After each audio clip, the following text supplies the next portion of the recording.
It is summer, which means more outdoor activities and more time in the sun. This is a good thing for us, but too much of a good thing can be problematic. And in the short term, overexposure to sun will get you that sunburn, you'll be uncomfortable, but there's some long-term consequences that we should all know about to help us get our sun protection, our sun safety game on point.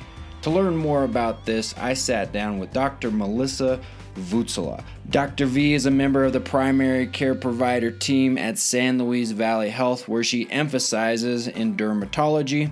I've had the good fortune of watching her work at wellness fairs, where she would deliver skin checks to folks, hand them some sunscreen, and give them the information that they needed to best take care of themselves. I knew Dr. V would be generous with her information, so we sat down and had a conversation about sun safety. In this conversation, we cover the benefits of sun, the consequences of short and long-term overexposure, the best practices for protecting yourself, including how to pick a sunscreen, when to apply it, and how often. We also talk about clothing and how you can use that to block the sun to protect yourself. We also get into what you should be looking for if you're worried about a mole or a freckle or something on your skin, and what parts of your body that commonly are affected by the sun. We also talk about what's a doctor's appointment look like / what are the treatments and interventions for some of these things. I know you will enjoy this informative episode. Have a great listen. Before we get started, do me a solid, please. Leave a review, share this podcast, subscribe to its feed, tell your friends about it. This will help me out continue to create this type of content. Thank you in advance. Here we go. Dr. Voutsalath, am I saying your name properly? You certainly are. Do people butcher your name often? Not always. Really? Okay. That's pretty good. Because most people will call me Dr. V, so they don't get a chance to. That's like calling people buckaroo. Hey, buddy. I want to talk to you about the sun. I want to talk to you specifically sun safety. It is summertime here in the San Luis Valley. I've been spending a lot more time outdoors. I have a couple strategies that I want to vet out with you. And my mindset on the sun has changed growing up in Arizona, out in the sun all the time, moving to Colorado, getting sunburned pretty regularly because of the intensity of the sun here. And I no longer am that interested in preventing the ouchies of sunburns. I'm interested in some of the long-term health components. But first, I want to hear more about you. What is your title here at San Luis Valley Health, and what do you do? I am a family medicine physician. I am a DO, and I have a special interest in training in skin. Okay. So I practice about 75% is skin and 25% primary care. Are you from these neck of the woods originally? No, I'm from Iowa. Okay. I'm a Midwest girl. How do people talk about, so the sun is everything we talk about in Arizona and how hot it is. Colorado's bragging constantly about how many days of sunshine. We get to go skiing and it's sunny. What's the sun dialogue in Iowa like? Oh, we need more of it. More of it? Is it yes. get like dreary? It is so dreary in the middle of the winter. Oh, absolutely. So we love summers, but summers there are really hot and humid and sticky. So nobody really wants to be outside unless you're swimming. Okay. Was sunscreen, sun protection, was that a big deal for you growing up? How was that handled? So yes and no. So my parents were good about giving us sunscreen. Of course, it was back when the no-ad sunscreen was in. You had 8 SPF, which doesn't even exist today.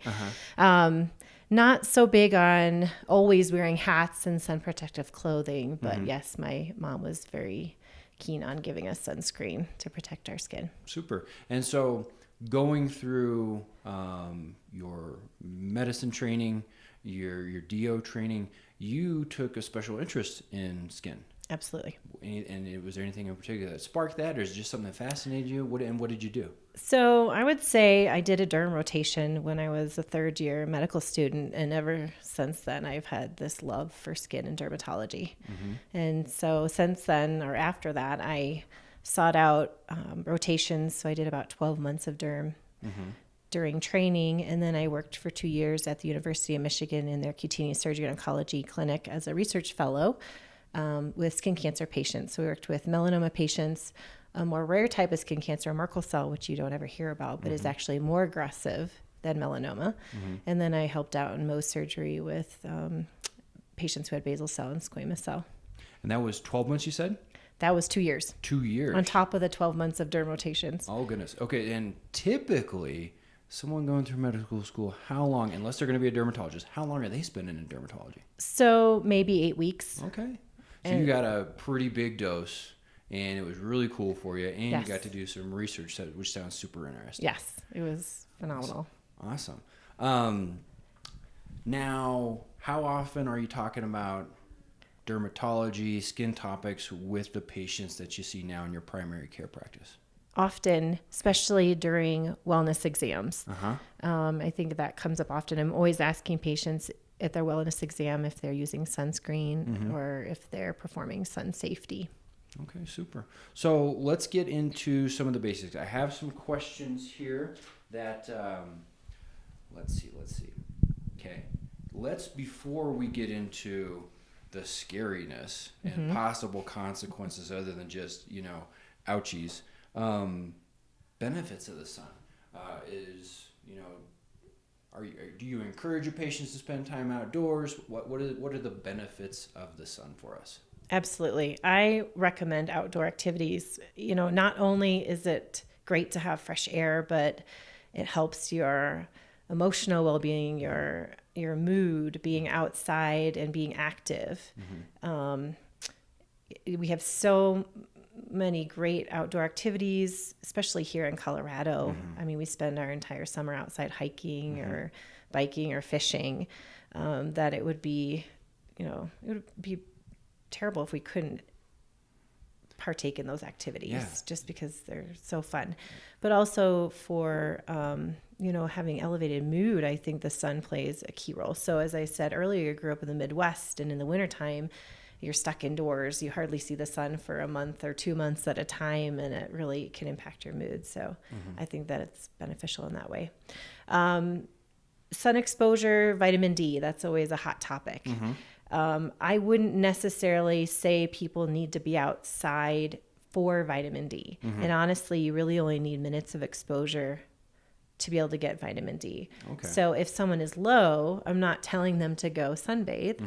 I'm telling them to supplement, most likely, because we know the exposure of the sun is far more dangerous than taking, a supplement to bring up their vitamin D level. That gets thrown around quite a bit as what I would describe as some bro science, as far as, you got to get that vitamin D, so you got to get out into the sun. And neither one of those, getting vitamin D or being out in the sun, seem like a bad idea, but it's not exactly that simple. Exactly. Is what it looks like to me. Yep. And you said levels. I think when people say, I need vitamin D, I'm always curious, like, well, did you test your, not to be, like waving a finger in their face and saying, you don't know what you're talking about. Do you know you're low, or are you just wondering if you need to? And I think that's just something that we can look out for as people that are like, looking into our own health and wellness, is the way people are just throwing these kinds of things around. So that's interesting. So it's good for us, good for our mood, good for recreation, physical activity. Yes. But there are some things that we should be vigilant about. There's some things that we should do to protect ourselves. So let's start talking about that. So the sun, we're talking about UV radiation from the sun. There are UVA and UVB rays. And there's actually a UVC ray that nobody ever talks about, but that is blocked out by the ozone layer, so we don't usually talk about that. Okay. But UVA and UVB. So UVB penetrates the skin and causes like the sunburn, the suntan, but also plays a role in sun damage leading to skin cancer. Okay. UVA actually plays a larger role than we used to think in sun damage, and that actually penetrates deeper in the skin layers and plays a large role in formation of skin cancer. Not only does it affect your skin, but also your eyes.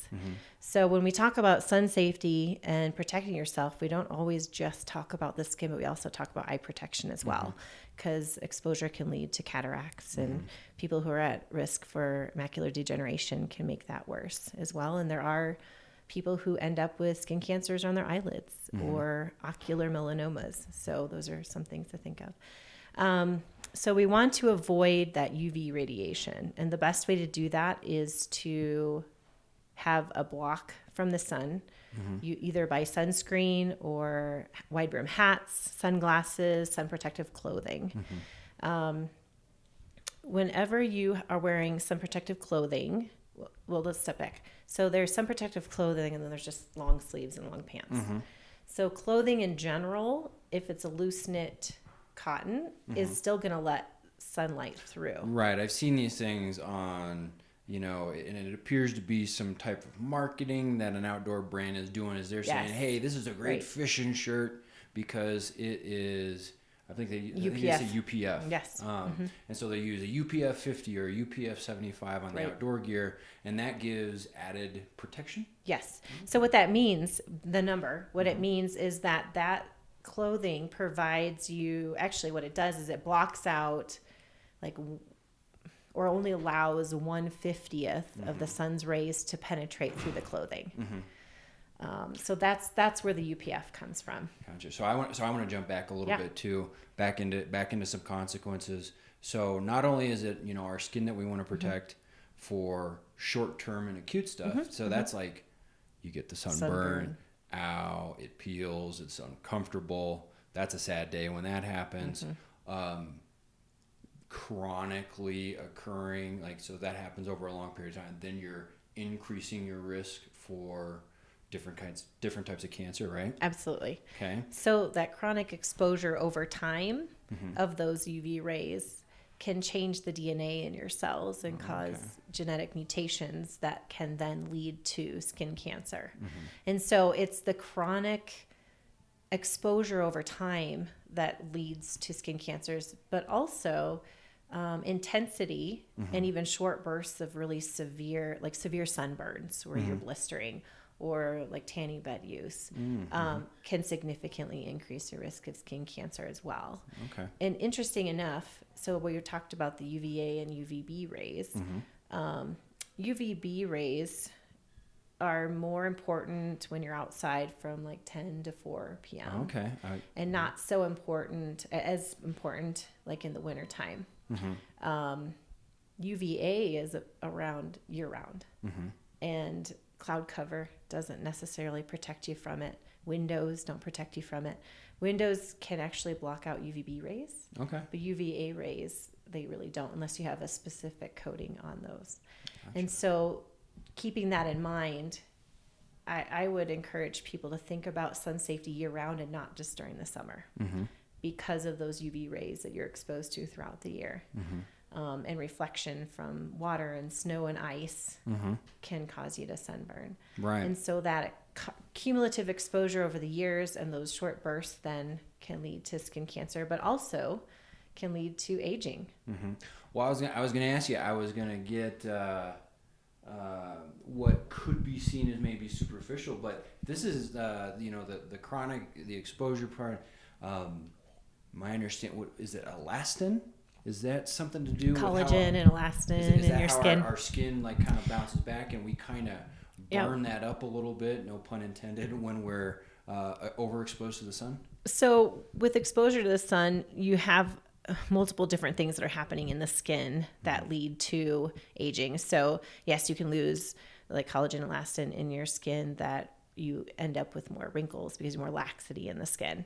You get sunspots or more discoloration in the skin because the cells are changing and trying to protect themselves from the sun.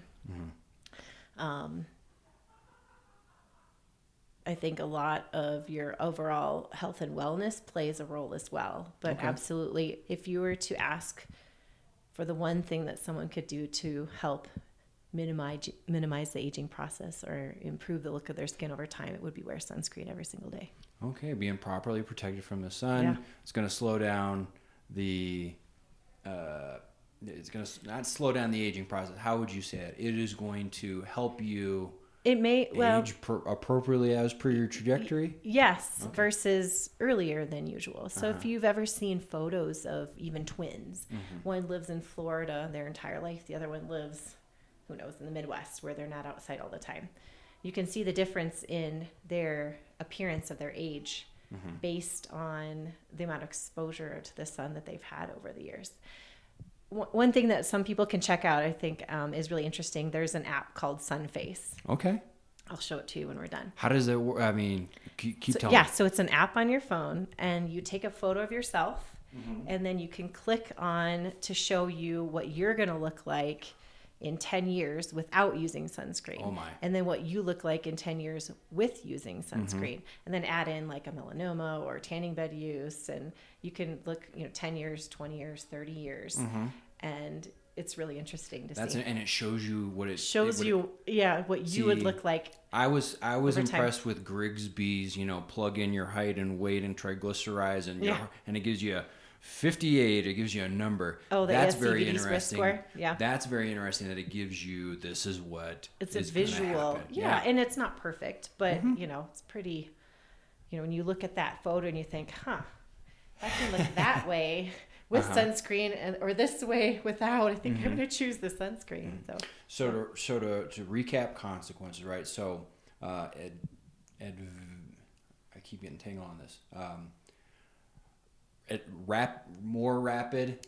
Sorry, I'm being a dum-dum right now. More rapid aging. Yeah, you age quicker. So your skin ages quicker when you have a lot more sun exposure. Okay. The appearance.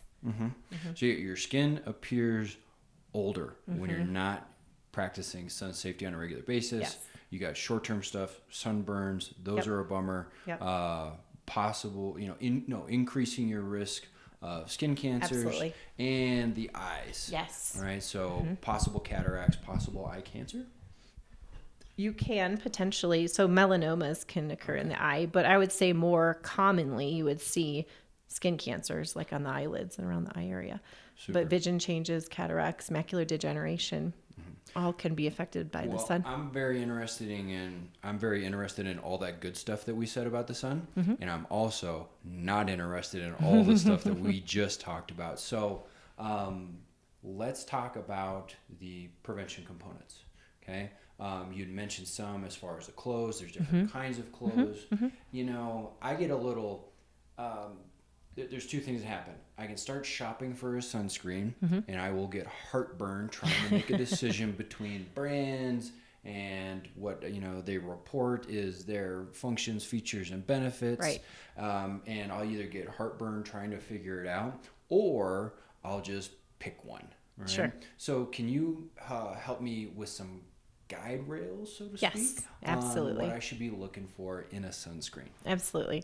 So you want to look for a broad spectrum sunscreen. Okay. That means it'll protect against UVA and UVB rays. And if it doesn't say broad spectrum, then it's not going to cover both of those. Okay. You want it to be at least SPF 30. Okay. I do recommend mineral sunscreens. Okay. Mineral sunscreen is a physical sunscreen. So it's Is that not like a absorbed. zinc oxide? Zinc oxide, titanium dioxide. Those are the only two. So zinc and you oxide. see those on the Everest expedition or the lifeguard Yes, in the right. movies on the nose, Yes. right? Okay. Yeah. So if it's pure those, then that's a block. That's going to block everything out. But most sunscreens aren't purely zinc oxide. They'll have a certain percentage in it. Okay. And so that's where you don't get that 100% blockage. Okay. And a lot of them are made so that they will blend into the skin. You can rub them in. Not all, but some are better than others as far as that's concerned. But people who have sensitive skin, it's better for them to use mineral sunscreens. Okay. And they don't absorb into the system. And again, it's zinc oxide, titanium dioxide. So as long as it has one or both of those on the back of the bottle and not anything that ends in like zone, then that's a mineral sunscreen. Okay. And then a lot of the chemicals end in zone, avobenzone. There's different ones. So here's what I'm hearing. Broad spectrum. Yes. Right? We want this because it helps with UVA and UVB. Okay. At least SPF 30? Yes. Okay. And if you're thinking about going higher than SPF 30, you really get a very marginal benefit. Like, Yes. you're probably better off putting SPF 30 on twice during the day versus trying to up your game with SPF 75 or something. Well, we'll talk about that because that's a little bit different. So let me get it. But anyway, so you get a marginal benefit, Yes. right? So Yes. SPF 30 is a pretty good call. Yep. And then there's some different types, you said. So there's mineral versus, what would you describe the other? Chemical sunscreens. Okay, chemical versus mineral. Okay, so I'm there in the aisle. Yes. Now I know to look for broadband, and I'm going to shoot for SPF 30. Yes. If I have sensitive skin, Yes. I'm going to pay attention to what that label is, and probably I'm doing a little testing to figure out what's going to bug me. Right. Where do I go after that as far as considerations? So once you then choose your sunscreen, Okay. and certainly you might have to try different ones. So some brands are easier to apply than others. Okay. I do recommend like the bottle sunscreen. I avoid sprays. Okay. I really don't like those. The reason is you still have to rub them in. Okay. So you're standing on the beach, and you're spraying your kid down, but if you don't rub it in, you're going to miss a lot of spots, and you're not going to give them the protection they And you just need. gave a bunch to the atmosphere. And yes, and didn't not get on your and not kid. to mention the person standing down wind's breathing in those chemicals that you just sprayed. So I'm not really a big fan of spray sunscreens. I do prefer, cream lotion that you can rub on, and then you can make sure you're covering all the areas that you need to. I'm going to tell you something you're not going to like. What's that? I like the spray. I like the spray. Convenience? For the same reason. Sure. I tell my dentist I like the flosser picks, right? I know that I don't get the full C, but it's the best way. So not to derail, but definitely spray is going to be better than nothing. Yes. Still rub it in. Still rub it in. Don't gash your neighbor. But if given the choice, the bottle, the lotion is probably a better option. That's what I would recommend. Okay. Yes. So anything is better than nothing. Right. So, but if you can make sure you cover good and rub it in, then the spray is okay. You just have to make sure you get enough on and you rub it in. And that's key too. So a lot of people don't realize how much sunscreen you need. You need a shot glass full, 1 ounce full. Okay. Your entire body every time you apply. Okay.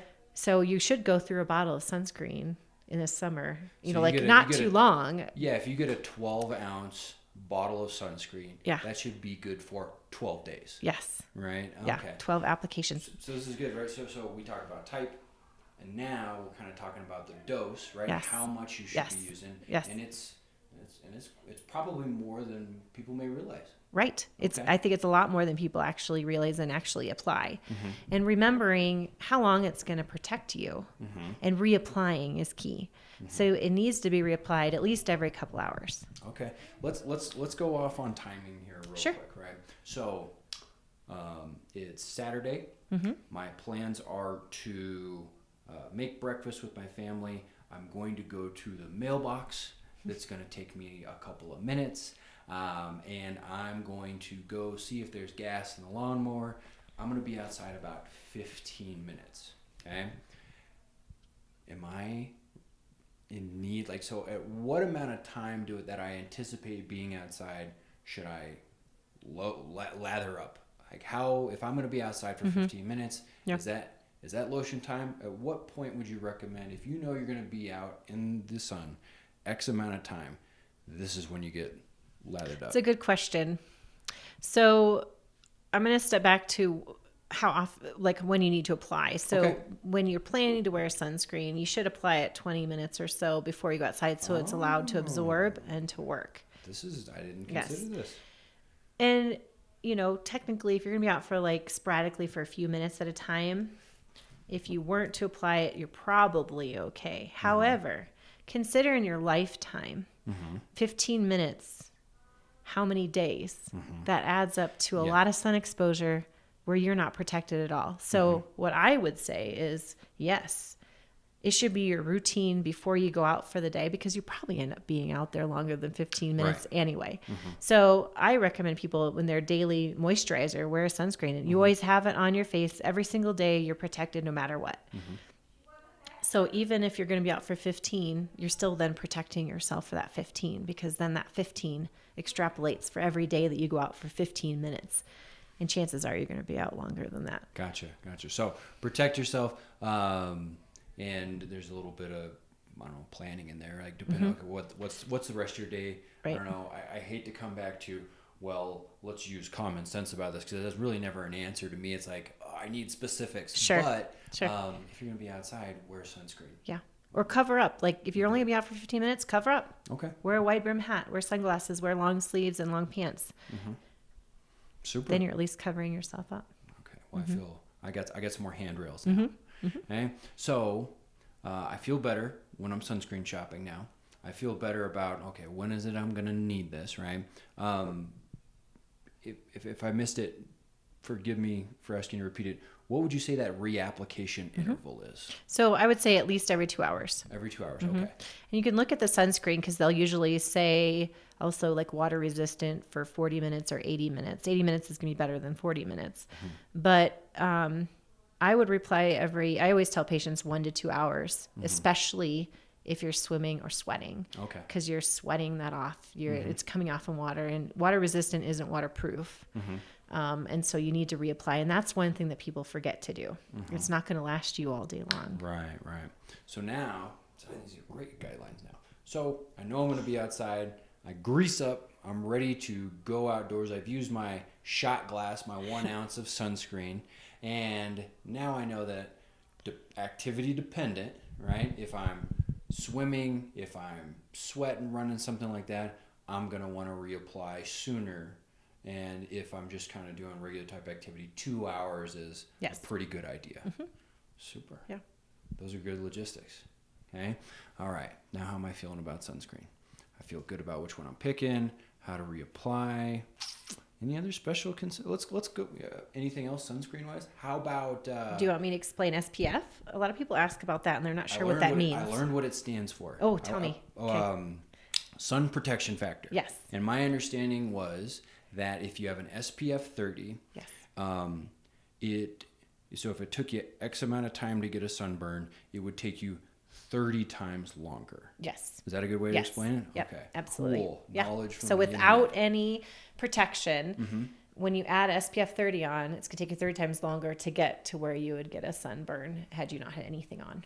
Okay, super. So, those are the fun things. And probably until today, I never really differentiated between UPF and SPF. Sure. So I think those are just interesting little handy things for us to know when we're shopping for our stuff and thinking about it. So the sun protection factor, anything else that's important to know about that? When you talk about UPF, I'll just throw in, so a lot of that clothing can be kind of pricey, but they do have products that you can buy over the counter where you wash your clothing in it, and it provides a UPF to the clothing. So I've used stuff like that to water resistance, my like jackets and stuff like that, it kind of beads off and stuff like that. So they do a similar thing to where you get a little bit extra sun protection. Yes. Oh, very nice. Let's talk about clothes then. You said a couple of different things: wide brim hats, yes, sunglasses. Yes. There is some differences between materials as far as what they're going to be able to provide protection wise. Yes. So I'll tell you my strategies now. For working out. So I'm working on this playhouse, and I'm pants, long sleeve shirt, wide brimmed hat, and I'll put a little bit of goo on my nose, tops of my ears, yes, and then the backs of my hands. Yes. So I'm covering up those things. What are your other recommendations clothes wise to consider? And I'm kind of wearing that like Rio Frio thin kind of shirt that you get for your membership. Yeah. Am I underprotected at that point? So just because you're wearing clothing doesn't mean you shouldn't wear sunscreen. Okay. So there is certain amount of UV rays that go through clothing. But like I said, if you have the UPF, then it definitely blocks out a lot more of those rays. If you have loose knit clothing, more light can go through than tighter knit. And then hats, something to consider is mesh. Okay. Mesh hats aren't going to block the sun because it can go through that mesh portion. So if I'm shopping or just looking at my working clothes kind of section, if I took it up and held it to the light, and if I can see through more of it, it's going to give me less protection than if I don't see as much. Yes, that's a good way of doing it. There we go. So In that scenario I described as far as my strategies, right? I'm greasing up my hands and my nose and stuff like that. What are the spots that, I mean, are those the spots, like when you're doing examinations on folks, like where do you find most of the problematic areas? Where are those at? So I would say hands, forearms, face, ears, yes, lips, all of that. And so those are the areas that see the sun most because the rest of our body is mostly covered up for most of our life. Or is it at least getting like a different... Yes, different angle. But, you think about, you in the wintertime, you're wearing long sleeves, long pants. Well, your hands are always, unless you're wearing gloves, always, the sun, you get sun exposure. And your face, you're not covering up your face. So you're definitely going to have a lot of exposure there. And the higher risk skin cancers, for one certain type of skin cancer, squamous cell, is higher risk when it's on the head and neck. Okay. Compared to other parts of the body. Okay. So we got a few different things to help with those: hats, gloves. So those are the problem areas. Now, in regards to those problem areas, what are the things that, okay, so let's just imagine I'm noticing, like I've listened to this, I'm paying attention. What do my hands look like? What do the tips of my ears look like? What do my shoulders look like?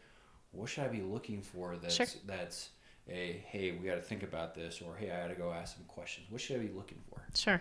So it depends on the type of skin cancer that you're kind of looking for. So a lot of people get something called actinic keratoses, and those are considered precancerous skin lesions. Okay.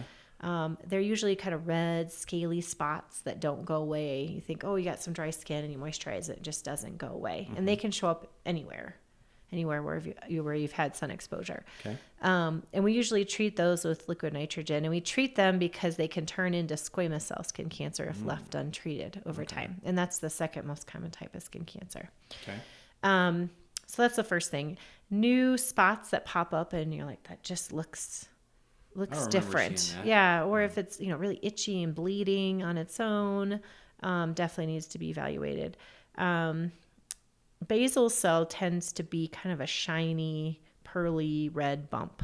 Okay. And sometimes they ulcerate, so they kind of have a sore to them that bleeds.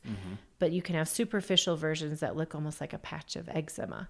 But I guess in the end, if there's something that's there that's looks abnormal or looks like a sore that's not healing or an area that's not healing, it needs to be checked out. Okay.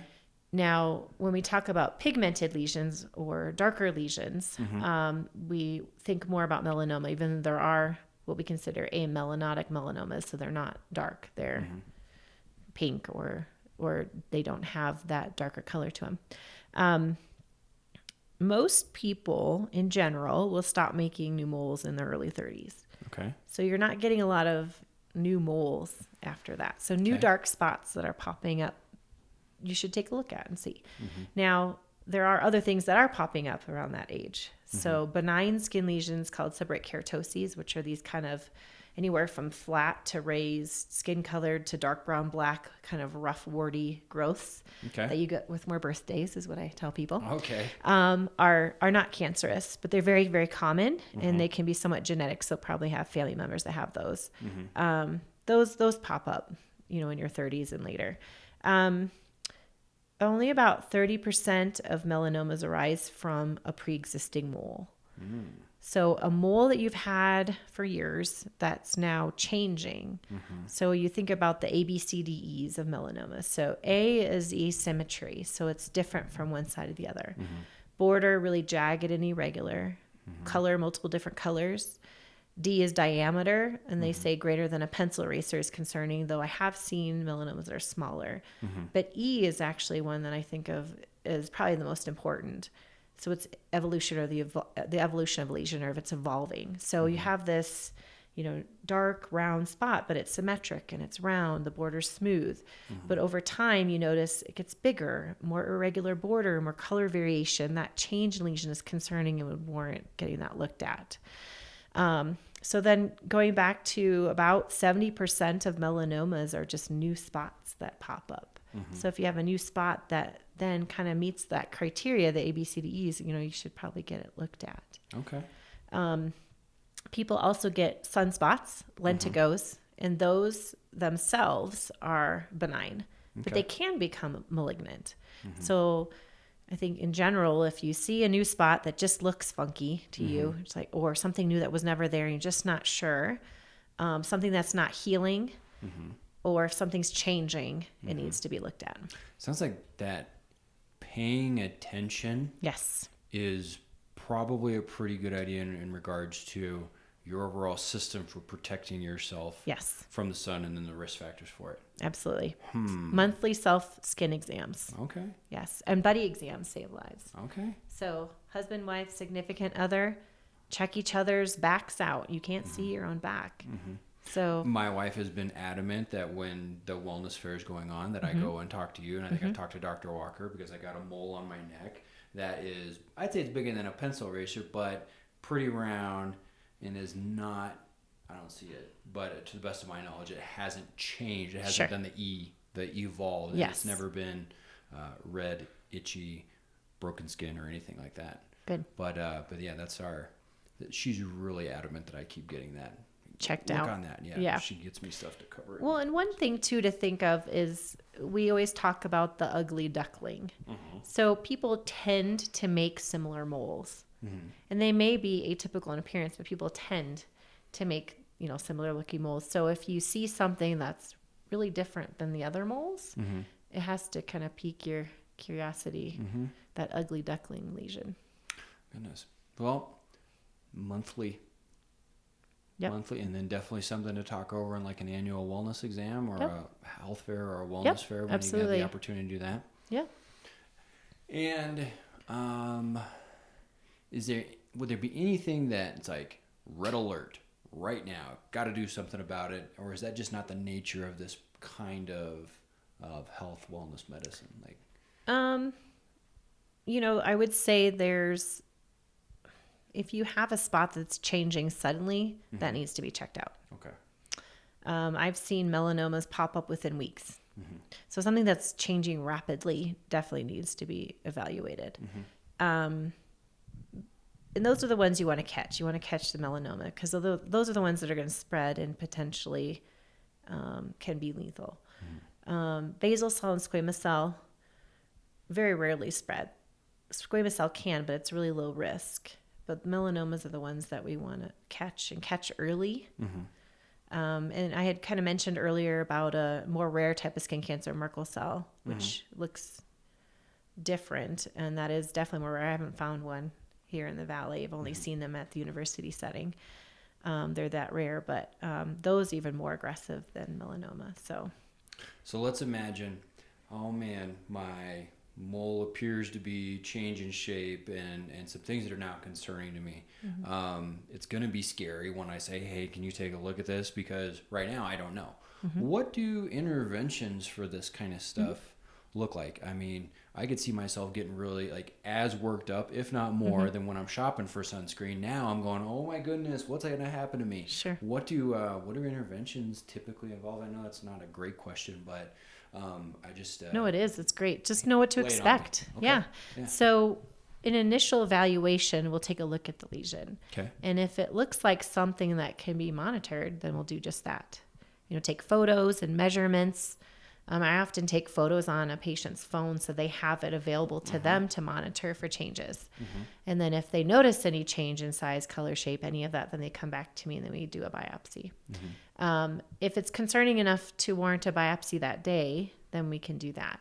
When you say biopsy, explain to me. So there's a couple different options. Depends on the size of the lesion and how it appears. But I would say a majority of skin lesions, we can do a shave biopsy, which is actually a pretty simple procedure in the clinic. You just have to numb up right under the spot and we kind of shave it off. And then we put a liquid on to stop bleeding and Vaseline and bandage. You take a little piece to test it out. Yep. Usually try to remove the whole lesion. Oh, okay. And then what are the other interventions? So there's punch biopsy that can be done. Now, when you're thinking about a melanoma, what's important is to get the depth of the skin layers to see what the depth of the lesion is, because that can determine the stage of the melanoma and future treatment. If you feel confident that you can get the depth of it with a shave, then we do that. But if it's one where it might be difficult, then we do a little punch biopsy, which is like a little cookie cutter. Oh, okay. And so you pull out the whole lesion and the skin cell or in the layers, and then you put a couple stitches in. Okay. So something's going on.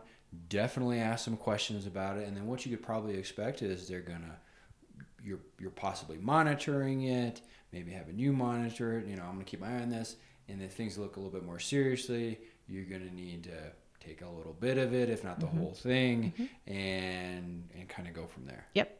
And if depending upon pathology, then it can be anywhere from, you just monitor the area after you do the biopsy for any recurrence of the pigment that comes back and that's usually atypical moles, not melanoma that you're doing that. If any melanoma, then you have to take more normal skin around that area depending upon how deep it is in the skin. And the same thing is with basal cell and squamous cell. Is usually you have to take more normal skin around to do what we consider an excision. Their superficial forms of basal cell and squamous cell sometimes can be treated with topical creams for several weeks, but not usually melanoma. Usually melanoma needs further surgical intervention. Sometimes it can be done in the outpatient setting with just the excision, but if it's deep enough, then we have to talk about lymph node evaluation and other things. How about the intervention where you get the time machine and you go back 20 years and you put the sunscreen on? Right. Wish we could, right? Right. If we could only go back to our younger self and say, don't do that. And say, hey, use some of these things that may be a little bit inconvenient, but they're going to be very Absolutely. good for you. Yeah. Super. So let me see if I can sum up these points. And can I plug something real quick with that? So when you're going back to that younger self, I think this is an important time to talk about prevention and really, teaching our kids the importance of sun safety and instilling in them the behaviors of sun safety. So before they go outside, put your hat on, put your sunscreen on, wear your sun protective clothing, and just make it part of their routine before they go outside and play in the summertime or any time of year. And then they'll develop those habits early and hopefully continue them through their adult life and hopefully then help prevent them from getting skin cancer. Sounds very wellnessy, right? The behaviors, the habits, because again, like I said earlier, I'm shifting from this. I am not interested in the discomfort of being sunburned because it's annoying when I try and do a barbell squat or something like that. Yeah, okay, that's a good motivator, but also longevity, not looking like I've been fried forever. I mean, there's a bunch of other things that can go into that. Super. It is a good time to talk about prevention. There's a lot of things that... So, sun is good for us. We should go out in it. It's healthy for us. It's healthy for our mood. But we should be vigilant and mindful when we go out into the sun by protecting our skin with SPF 30 sunscreen, preferably the lotion type. Yes. There are some different options out there if you have sensitive skin, but you can shop around and figure out what's going to work for you. You want to apply it 20 minutes before you go out, so it has time to soak in and do its job proper. Every 2 hours, activity dependent, you're going to want to reapply sunscreen. Absolutely. If you're sweating or swimming, you may want to do it. You're going to want to do it sooner than that. Most you likely. should use about an ounce, which is about a shot glass worth. So maybe it's more than what you originally thought of or usually use. You can use clothing, and depending on how much light you can see through that clothing will kind of depend on how well it's going to protect you. Some people out there, some companies will market their stuff as particularly protective, and there's aftermarket stuff that you can put on your clothes. And wearing sunglasses and wide brim hats is a real good way to help protect yourself. Yes, absolutely. Is that a good story? That's wonderful. You got it. What else? What else are we missing there?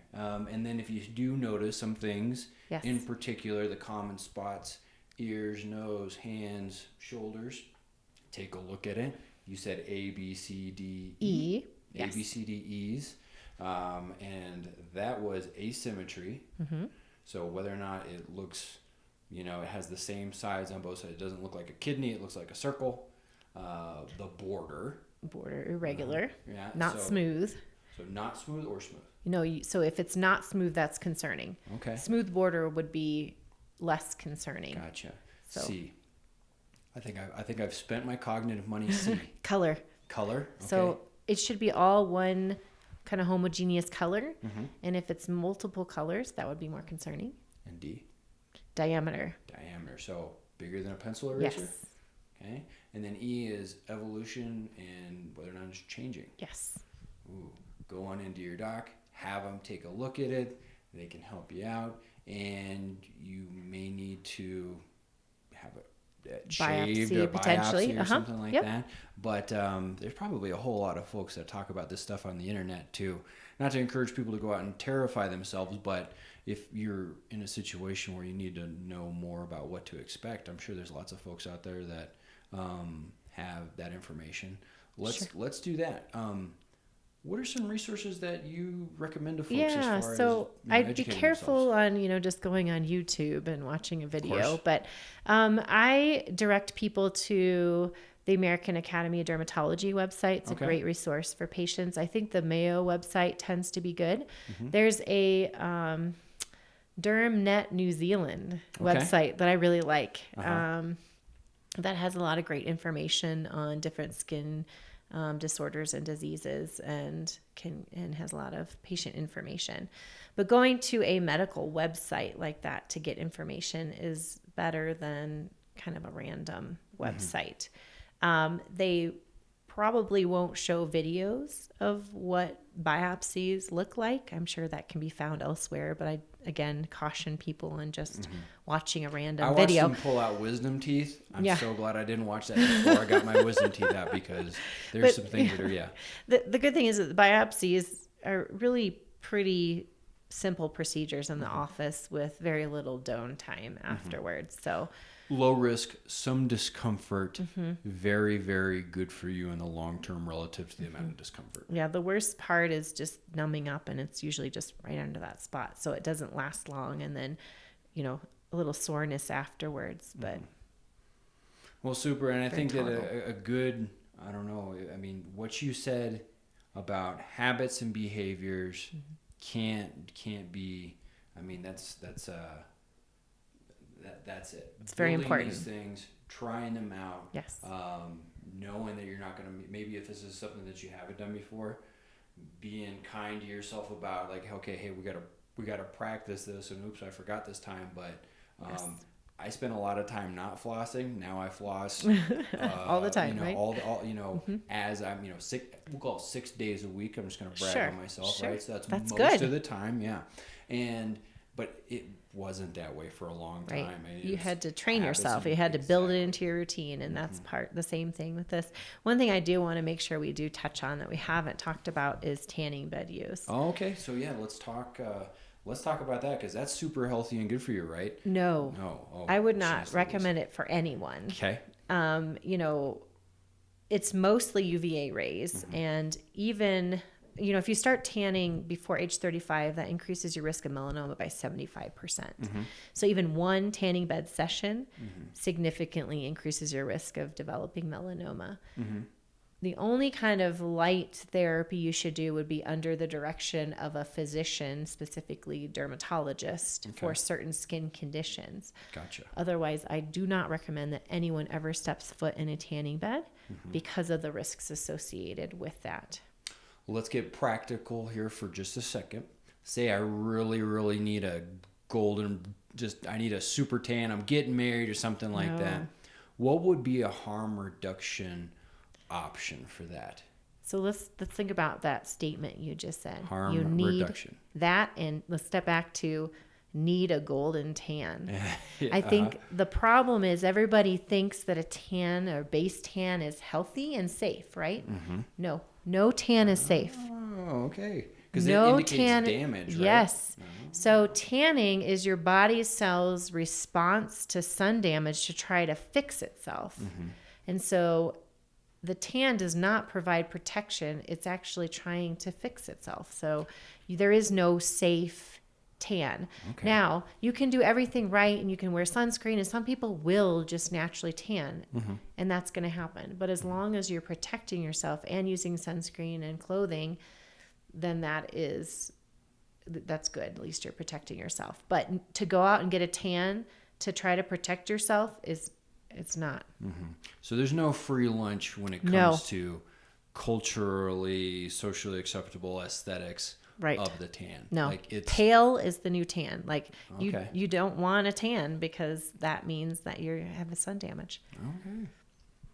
Well, this is good to know, because anytime that we can challenge, because like people that are really big and strong, that's that's like a socially acceptable thing, but what it was the result of was a whole bunch of trauma, right? Tearing muscle fibers, loads, compression, like a whole bunch of stuff that when you isolate it and you look at it for what it is, not that good. Damage to your skin is not good for you.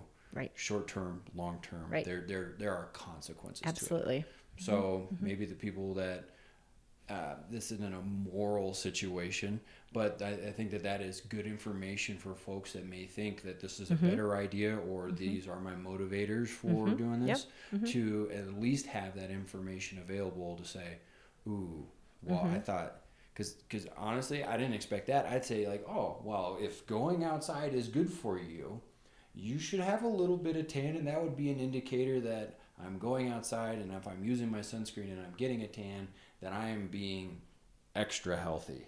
Right. But that's not quite the case. No, you want to try to avoid tanning if you can.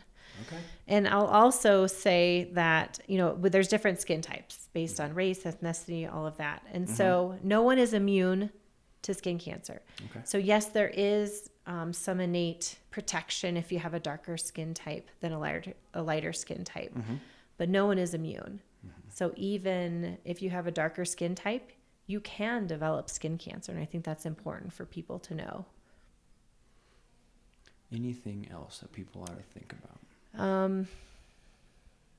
There was something else I was going to say, and I can't remember what I was going to say along those lines.